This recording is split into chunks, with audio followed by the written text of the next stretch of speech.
Dubai has once again stunned the globe with this amazing mega rail project.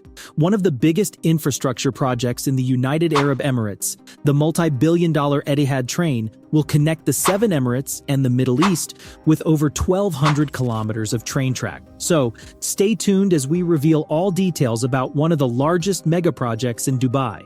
In 2004, a feasibility study was commissioned by the 6 Gulf Cooperation Council member nations to investigate the viability of building a railway network that would connect the whole region.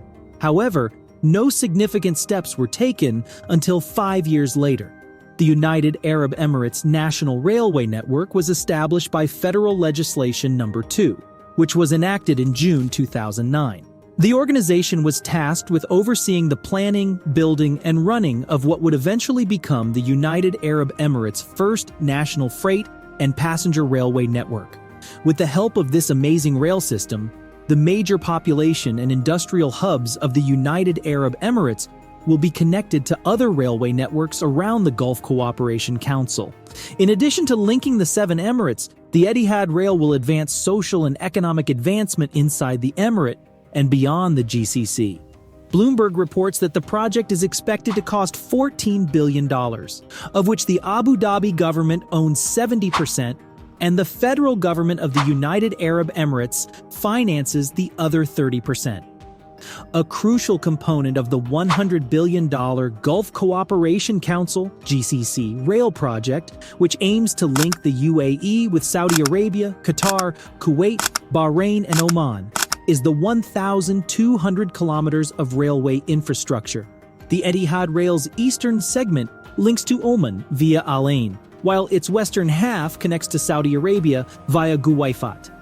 Abu Dhabi, Sharjah, and Dubai are the 3 famous Arabian cities which will be connected by the railway line that crosses the Emirates.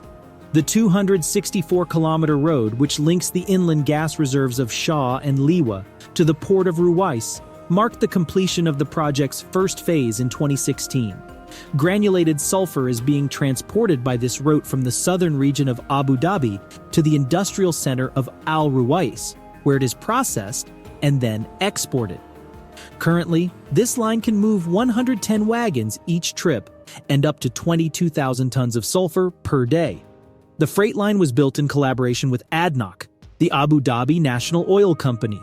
An estimated 30 million tons of granulated sulfur have been transported since the activities started.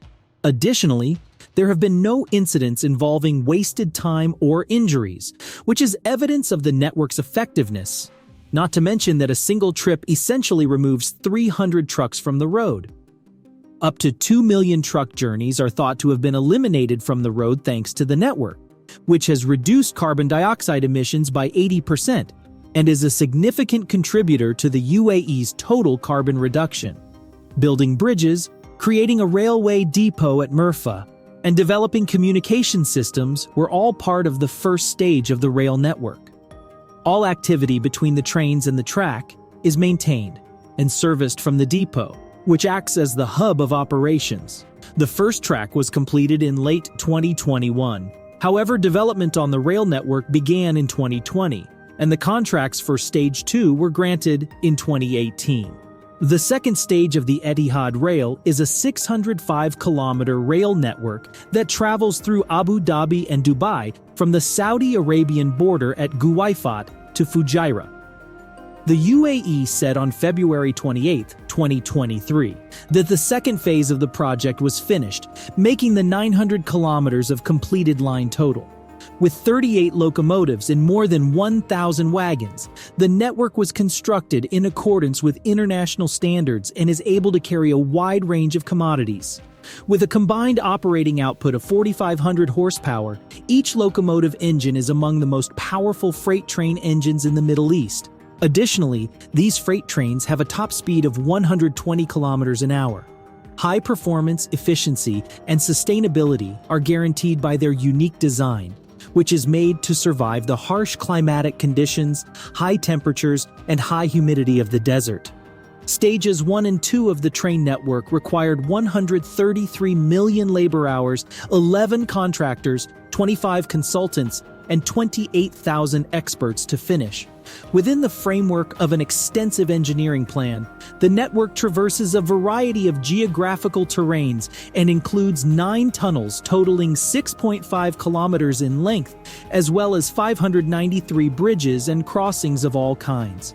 In order to guarantee optimal vehicular traffic flow beneath the railway network's lines, about 120 million cubic meters of excavation work had to be finished. The second stage was completed in packages. The 139-kilometer route that connects Guaifat and Ruwais, where the route connects with the network's first stage, makes up Package A. Additionally, it was the first rail to connect the UAE with Saudi Arabia. The package was a joint venture between SK Engineering and Construction in South Korea and China State Construction Engineering Corporation, a joint venture between the Gantoot Transport and General Contracting Company and the China Railway Construction Corporation created packages B and C of the network, which connected Stage 1 to Abu Dhabi and Dubai. Package B connects with Stage 1 in Tarif after traveling 216 kilometers to Saishwaib. Package C includes a spur link to Jebel Ali along its 94-kilometer route from Saishwaib to Sharjah. In continuation of Stage 2, Package C, which links from the Dubai-Sharjah border through the Emirates of Sharjah, Fujairah, and Ras Al Khaimah, Package D stretches for 145 kilometers and connects to the port of Fujairah. Package D was a cooperative initiative between National Projects and Construction, NPC, and the China Railway Construction Corporation. It involved building 32 underpasses, 35 bridges to cross valleys and road networks, and 15 tunnels totaling 16 kilometers across the Al Hajar Mountains. Now that the freight network is operational, focus is being directed toward establishing a passenger service, with the objective of moving 36.5 million people per day between the UAE's main cities by 2030. Passengers will be able to travel from Abu Dhabi to Dubai in 50 minutes, and from Abu Dhabi to Fujairah in 100 minutes, thanks to the network's integration with smart transportation systems.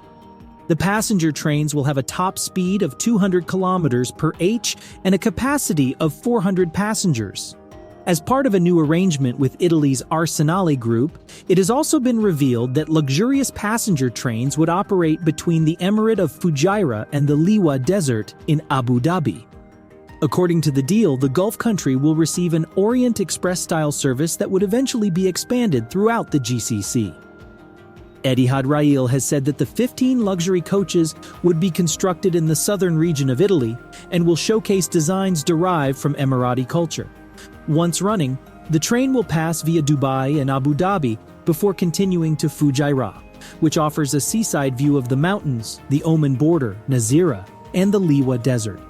When finished, the first passenger rail station will connect 11 locations around the United Arab Emirates, running from Al Sila to Fujairah.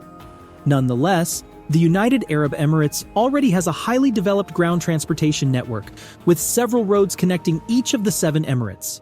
That raises questions about why such a large sum of money must be invested in a project of this nature. The Abu Dhabi Economic Vision 2030, which aims to diversify the region's economy via strategic measures geared to boost the UAE socio-economic growth and diversification, is what makes the Etihad train more than just a rail project. It is anticipated that this network will serve as a catalyst for potential economic gains for the nation of up to $200 billion. The GCC region's transportation businesses will see a significant decrease in costs thanks to Etihad Rail, which will spur growth and strengthen their position in the market. These companies' cost reductions will help them become more commercially successful, which will increase their contribution to the Middle East's economic expansion. In the urban and rural areas of the Emirates, it is anticipated to serve as a sustainable substitute for current modes of freight and passenger transportation. When Etihad Rail is finished, it is anticipated to transport 50 million tons of goods and an estimated 36.5 million passengers per day, greatly reducing emissions from vehicle traffic. To combat climate change and promote sustainability, the UAE plans to cut its road transport CO2 emissions by up to 21% yearly by the year 2050, The rail network will save carbon emissions by more than 2.2 million tons a year, or up to 375,000 cars off the road, based on traffic volume projections. Let us know what you think about this massive project in the comments down below. Thank you for watching. We'll see you in the next video.